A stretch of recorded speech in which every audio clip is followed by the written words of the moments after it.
భూపాలపల్లి జిల్లాను తరలిస్తే ఊరుకునే ప్రసక్తే లేదని మాజీ ఎమ్మెల్యే గండ్ర వెంకటరామరెడ్డి అన్నారు.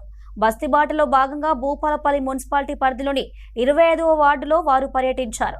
ఈ బస్తీబాటలో వారితో పాటు బీఆర్ఎస్ జిల్లా అధ్యక్షురాలు గండ్ర జ్యోతి ఉన్నారు. కాలనీలో ప్రజల సమస్యలు తెలుసుకున్న అనంతరం జరిగిన సభలో వారు ప్రభుత్వంపై విమర్శలు గుప్పించారు. ఒక్కసారి మనం ఆలోచన చేయాలి.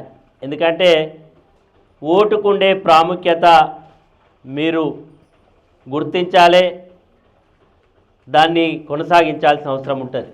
ఈరోజు భూపాలపల్లి ఇక్కడ ఉండేటువంటి చాలామంది సీనియర్ సింగరేణి కార్మికులు కావచ్చు, ఆ రోజు బొగ్గుబాయిలు వస్తున్నాయని చెప్పి ఊర్లలోకి వెళ్ళొచ్చి ఆ రోజు ఈ ప్రభుత్వ భూమిది సీలింగ్ సర్ప్లస్ ల్యాండ్లో ఇల్లు కట్టుకొని నివాసం ఉన్న వాళ్ళ కావచ్చు. భూపాలపల్లి ఎట్లా ఉండే, ఇప్పుడు ఎట్లున్నది, మార్పు ఉన్నదా లేదా మీరు ఒకసారి ఆలోచన చేస్తే అప్పటికి ఇప్పటికీ నక్కకు నాగోలుగు అనుకున్నంత మార్పు మనం చూసినాం.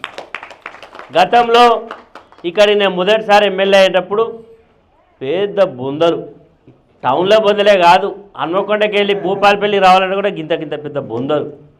బస్సులో పోతా అంటే మోటార్ సైకిల్ అయినా నాకు చూపెట్టేది, సార్ ఇదేంది కథ, నేను కార్లో వస్తా అంటే ఇది చూపెట్టేది, రోడ్డు చూడు సార్ అని. ఆ రోజున ఇక్కడికి వస్తే పెద్ద మెయిన్ రోడ్డుకు దగ్గరలోనే పెద్ద బొందలు. ఆ రోజు ఆలోచన చేసి దీన్ని సరిగ్గా అభివృద్ధి చేయాలంటే ఆ రోజు గ్రామ పంచాయతీగా ఉండే భూపాలపల్లి, ఆ గ్రామ పంచాయతీని నగర పంచాయతీ చేసి జనం సరిపోకపోతే కాసింపల్లె, వేషాలపల్లె, పుల్లూరామయ్యపల్లె, జంగేడు ఇవన్నిటిని కలుపుకొని మున్సిపాలిటీగా చేయడం జరిగింది. దానివల్ల ఈరోజు భూపాలపల్లి ఒక జిల్లా స్థాయికి ఎదిగి జిల్లా కేంద్రమైంది. మరి ఈరోజు జిల్లా కేంద్రం అయింది, మరి ఎందుకో రేవంత్ రెడ్డి కడుపు మండుతుంది, ఆయన కళ్ళు మండుతాయి. గిన్ని జిల్లాలు ఎక్కర్లేదు, గిన్ని జిల్లాలు ఉండాల్సిన అవసరం లేదని మొన్న మేడారానికి వచ్చిండు.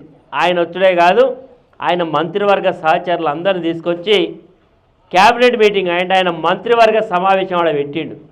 ఆడ పెట్టి ఏం చేయాలి, భూపాలపల్లికో ములుక్కో 100 కోట్లు 200 కోట్లు నిధులు ఇస్తాడు అనుకున్నాను నేను.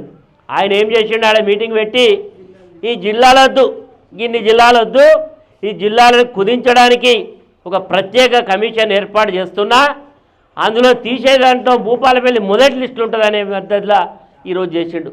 మనం ఊకుందామా? భూపాలపల్లి జిల్లా చేస్తే తీసేస్తే ఊకుంటామా? ఊకోవాల్సిన అవసరం లేదు. మొన్న విన్నారు కదా, నిండు అసెంబ్లీలు ఏమంటాడు, కాళేశ్వరం మీద బాగా అవినీతి జరిగిందో అంటాడు, లేకుంటే విద్యుత్ కొనుగోలు మీద అవినీతి జరిగిందో అంటాడు. ఇంకా ఏమంటాడు, మరి వాళ్ళ మొన్న ఫోన్ ట్యాపింగ్ మీద మరి ఏదో దీంట్లో బాగా జరిగింది అని నిన్న మొన్ననేమో హరీష్ రావు గారికి నోటీసులు, నిన్ననేమో కేటీఆర్ గారికి నోటీసులు. అమ్మ ఇవన్నీ చేసుకుంటా కాలక్షేపణ చేస్తే మరి రాష్ట్రం గురించి, రాష్ట్రంలో ఉన్నటువంటి ప్రజలు నేను ఇచ్చినటువంటి 6 హామీలు ఇచ్చినా కదా, మరి కేసీఆర్ గారు చేసిన పనులన్నింటినీ కాదనుకొని ఇవాళ నేను ఇచ్చినటువంటి వాటికి నమ్మి ఓట్లేసిండ్రు కదా, మరి ఇవాళ వీళ్ళందరినీ ఏంది అనే ఆలోచన ఉన్నదా? ఇవాళ గెలిచిన ముఖ్యమంత్రికి ఏమన్నా